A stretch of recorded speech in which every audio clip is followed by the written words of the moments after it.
Et pourtant, la vectorisation en mode contour, même si elle est moins bonne visuellement que la vectorisation fond, elle offre des possibilités. Vous allez pouvoir mettre des formes sur ces contours, différentes formes. On va tester ça.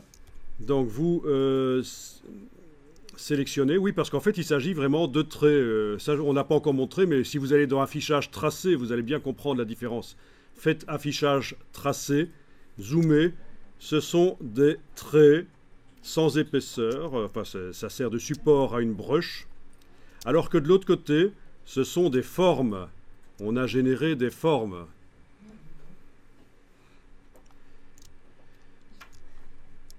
Donc si on veut modifier un dessin et aller plus loin dans la recherche, vous imaginez, vous avez fait un dessin au bic sur une feuille de papier, vous l'avez scanné ou photographié, vous le récupérez dans Illustrator, vous le vectorisez en mode trait, vous allez pouvoir aller plus loin en le vectorisant en mode trait, aller faire des recherches. C'est ce qu'on va faire maintenant.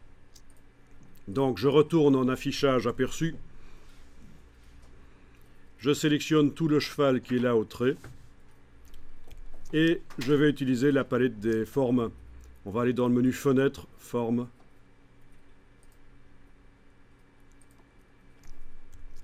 Alors dans la palette des formes, vous allez pouvoir tester les formes qui sont là au-dessus.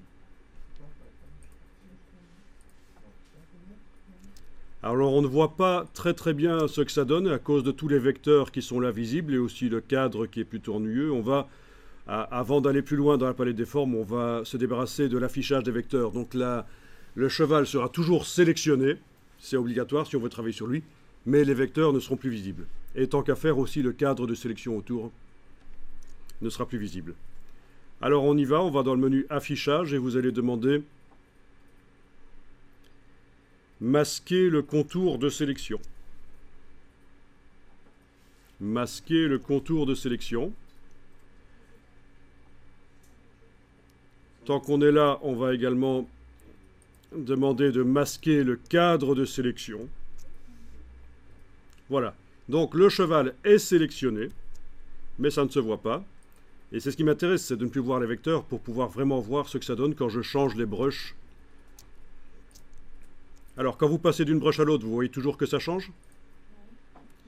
Bon ben déjà en utilisant les brushes qui sont fournies là dans Illustrator, celles du dessus, ce qu'on appelle les brushes procédurales, vous voyez que vous arrivez à donner un style ou l'autre à ce dessin. Il n'est pas obligatoire en fait de mettre la même épaisseur partout. Je pourrais pour les yeux et pour certains éléments, crinière et la queue, mettre des traits d'épaisseur différentes du reste.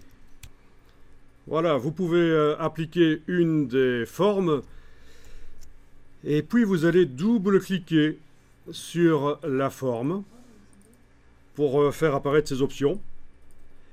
Et on va aller plus loin dans le travail ici.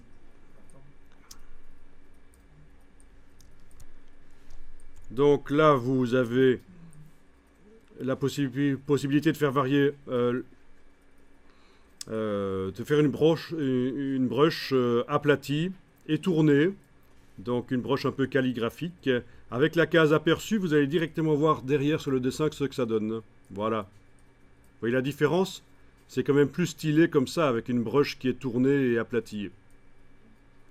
Ça, c'est très intéressant. Ça veut dire que vous pouvez faire des dessins avec un instrument qui ne fait pas de variation de traits sur le papier, comme un bic. Hein, un bic, vous le tournez, il fait toujours la même épaisseur. Et après avoir vectorisé en mode contour dans Illustrator, vous avez la possibilité de tester différents styles. Ok, est-ce que vous avez également la possibilité de faire varier l'angle? Bon, ben ça, c'est comme si on le tournait manuellement, en fait. Hein. Si vous allez à cet endroit-là et vous tournez manuellement, le curseur ici, ça fait varier l'angle. Ce qui est intéressant, c'est que ici, vous devriez avoir la possibilité de faire une variation aléatoire. C'est-à-dire que c'est le hasard qui va faire en sorte que ça va être à certains endroits un angle et à d'autres endroits un autre angle. Vous avez ça? À la place de fixe, vous avez aléatoire. Et pour la variation, il faut indiquer à quel point ça peut varier par rapport à l'angle qui est réglé là, par rapport à l'angle qui est réglé dans le curseur, enfin celui qu'on voit là, à quel point ça peut, de manière hasardeuse, varier. Voilà.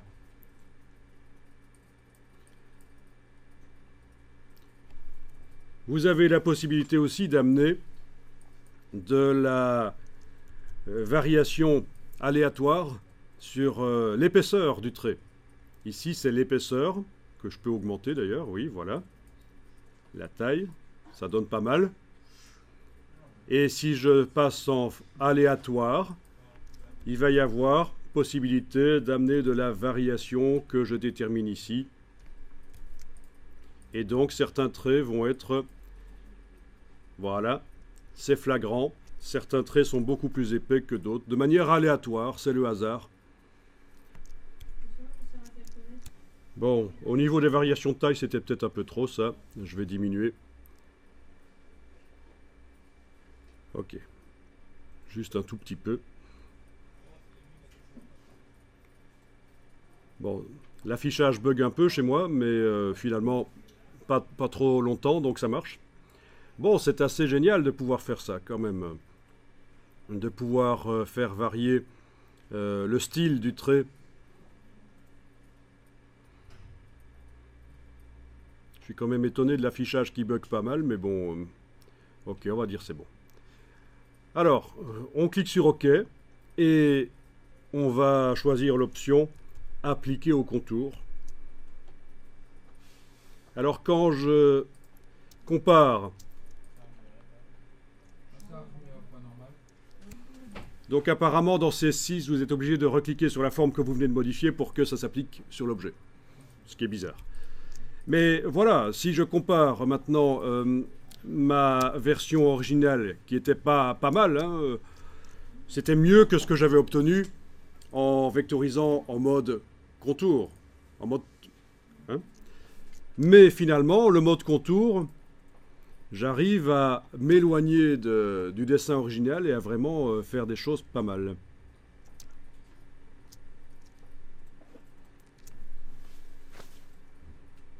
Alors, il est possible de créer des nouvelles formes. Dans le menu de la palette forme, nouvelles formes. Formes calligraphiques, donc ce sont les formes procédurales en fait. Ce sont des formes vectorielles. OK. Et... d'aller sélectionner seulement certaines parties du cheval. Oui, on peut en faire autant qu'on veut, en fait, des formes.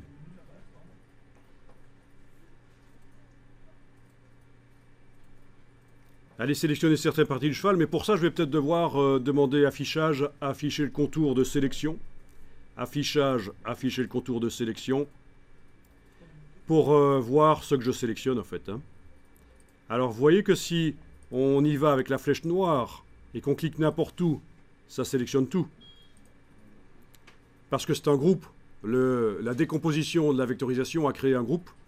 Donc, si je veux travailler sur certains vecteurs, je suis obligé d'aller chercher la flèche blanche plus. Je vais aller là, jusque la ligne verticale, là, pour détacher la palette. Je prends la flèche blanche plus, je clique à côté de tout, je clique sur un trait, voilà. Avec la touche majuscule, je peux cliquer sur les autres. Je vais sélectionner aussi les traits de la queue. Toujours avec la flèche blanche plus. Cliquer. Il ne faut pas cliquer plusieurs fois, sinon ça va tout sélectionner. Je veux dire, il ne faut pas, sur le même tracé, commencer à cliquer plusieurs fois, parce que cet outil flèche blanche plus va finalement tout sélectionner si vous faites ça. Ok.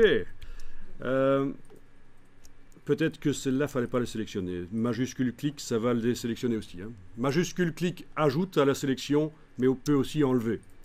Vous voyez clairement ce qui est sélectionné chez moi? Peut-être pas. Je vais peut-être aller modifier la couleur des vecteurs sur le calque.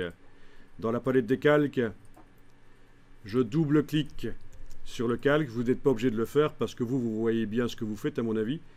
Mais en double-cliquant sur le calque, on peut changer la couleur des vecteurs du calque. Et là, je pense que c'est un peu plus clair pour vous, ce que j'ai sélectionné, la crinière et la queue. Alors, ça nous a pris du temps pour arriver à sélectionner ces choses-là. On va mémoriser la sélection. Comme ça, en un clic, on pourra la récupérer quand on veut pour la suite du travail.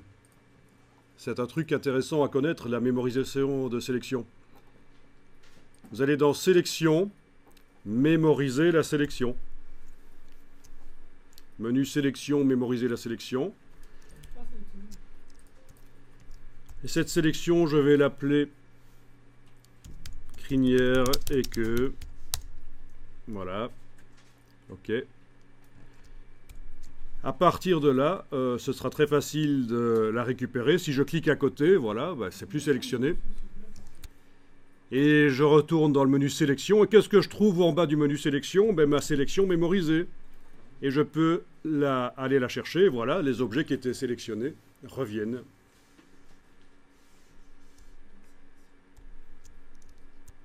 Alors, qu'est-ce que je peux faire là-dessus? Ben, appliquer une autre forme sur ces traits-là. Double-cliquer sur la forme. Modifier.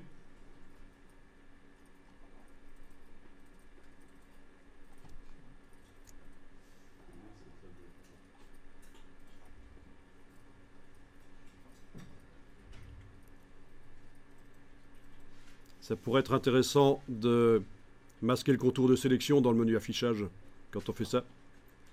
Donc la sélection est toujours là, mais je ne vois plus les petits points. Ok, pas mal de problèmes d'affichage ici. Bon, faut voir. Hein. Voilà. Faut voir si c'est dû au projecteur que j'ai connecté ou pas. Enfin voilà, on arrive à modifier l'aspect.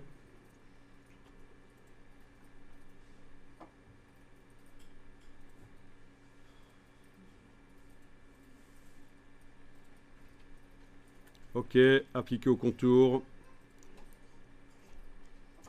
Et on peut avoir pour la crinière et la queue quelque chose de franchement différent du reste. On peut par la suite aller sélectionner des choses et leur appliquer cette...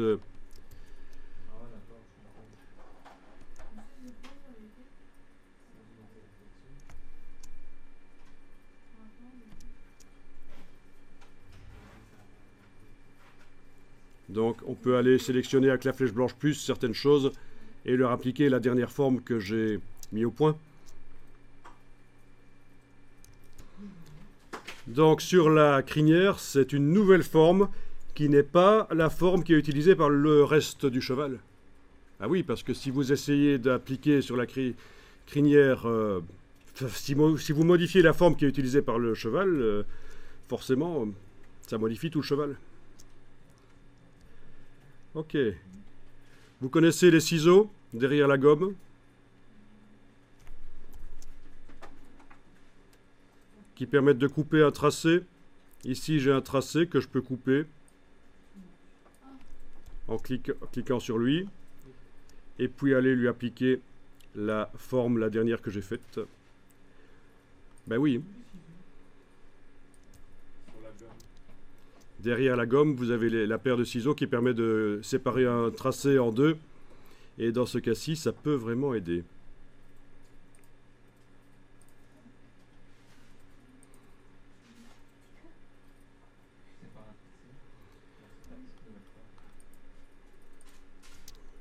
Voilà, donc c'est assez génial pour démarrer de dessins qui ne sont pas finis et les finaliser de manière dynamique dans Illustrator, c'est-à-dire pouvoir appliquer des traits.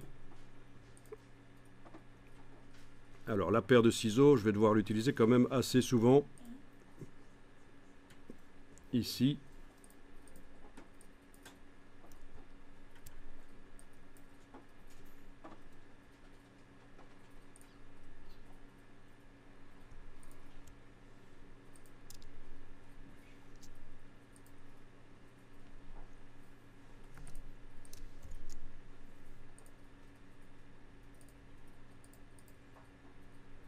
Pour aller couper les tracés, donc. Hein.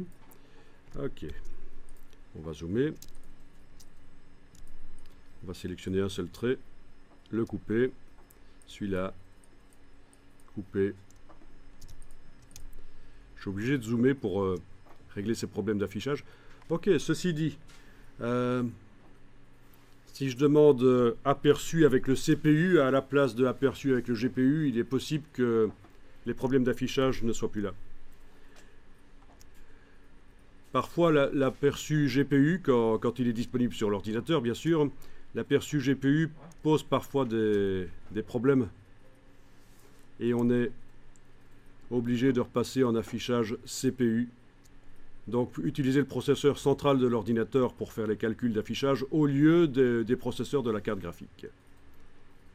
C'est ça que ça veut dire. Passer en affichage CPU au lieu de GPU, ça veut dire que j'utilise le processeur central de l'ordinateur pour calculer l'affichage. C'est moins rapide que ceux de la carte graphique, mais parfois ça bug dans Illustrator, ceux de la carte graphique, alors voilà. Et on dirait que ça ne bug plus depuis que je suis passé en affichage CPU. Plus de problème d'affichage. Bon. Vous enregistrez le document. Alors ensuite, sur ce cheval, qu'est-ce qu'on va faire? On va mettre des fonds multiples et qui seront décalés. Éventuellement avec un effet de flou, comme si c'était de l'aquarelle qui avait fusé. Ensuite, on va faire de la transformation multiple, c'est-à-dire qu'on va faire une frise de cheval, de chevaux, en les symétrisant et en répétant. On verra qu'on peut aussi le faire de manière, bon, sur une ligne ou alors sur un cercle. Ça, ce sera assez intéressant.